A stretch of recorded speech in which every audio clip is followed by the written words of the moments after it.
Rear caliper rebuild. Go!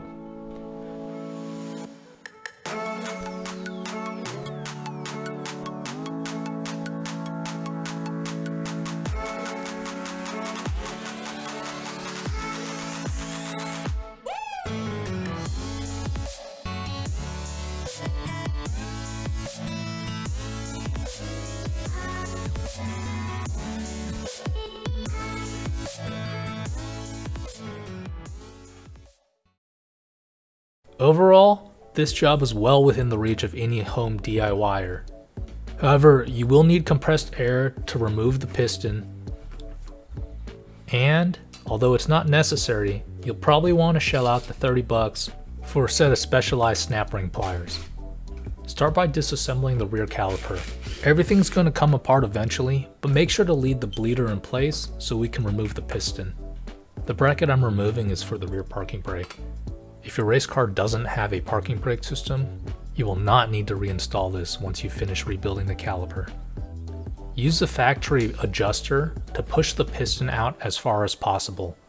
We'll need to do this before we apply compressed air to blow the piston out of the cylinder.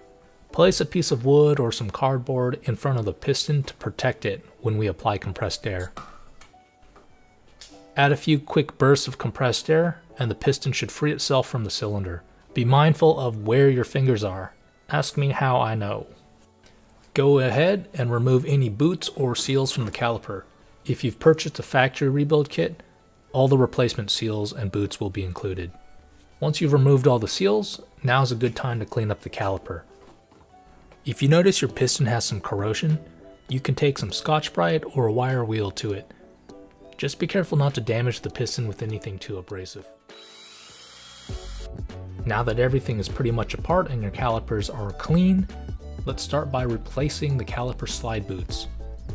Throughout the reassembly process, depending on what you are replacing, be sure you've added a thin layer of grease or brake fluid. When installing the new O-ring in the caliper bore, be sure that it doesn't bunch up or twist itself during reinstallation. Make sure to replace the crush washer on the bolt that covers the parking brake adjuster. Next, you'll want to remove the spring that holds the parking brake lever in place. With the spring removed, you should be able to free the lever arm. As you remove this arm, you will notice a small piece of metal that looks like a piece of rice. Be careful not to lose this if you're planning on maintaining your parking brake. With the lever removed, you should be able to easily remove the seal below. Set the seal aside so you can compare it to the replacement seals from Mazda. It's important to note that there are two seals included with the rebuild kit.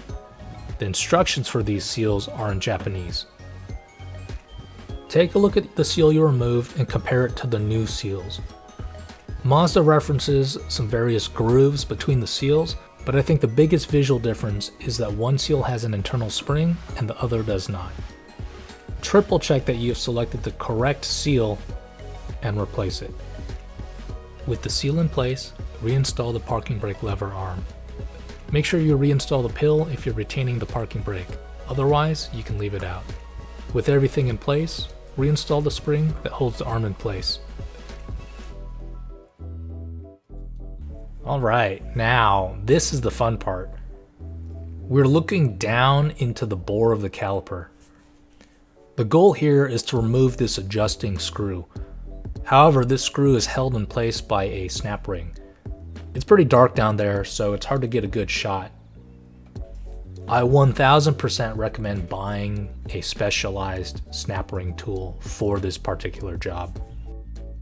Yes, you can use a pair of picks to remove the snap rings, which I have done, but it's also terrible. And unless you hate yourself, I would not recommend that route. With the snap ring removed, you should be able to easily remove the adjusting mechanism bolt. With the bolt removed, go ahead and replace the O-ring and reinstall. When reinstalling the adjusting screw, be careful that the O-ring does not slip off or get bound up.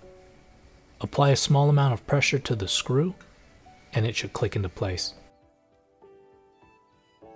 After reinstalling the snap ring, ensure that it's fully seated in the groove. I like to give it a few spins just to make sure it's not bound up. Finally, we'll reinstall the piston with a new dust seal. I found that what works for me is to apply a small amount of brake fluid to the piston, slide the dust boot over the piston, and move it towards the end that sits on the inside of the cylinder. Once the dust boot is all the way towards the end, carefully expand the dust boot so you can tuck in the side that mates with the caliper. Once you've tucked in the dust boot, verify that it is fully seated and slowly press the piston back into the cylinder. Reinstall the caliper slide pins, torque everything down, and verify you have no leaks. Congratulations, you've just rebuilt your rear brakes. If you found this video helpful, please like and subscribe to stay up to date with new content.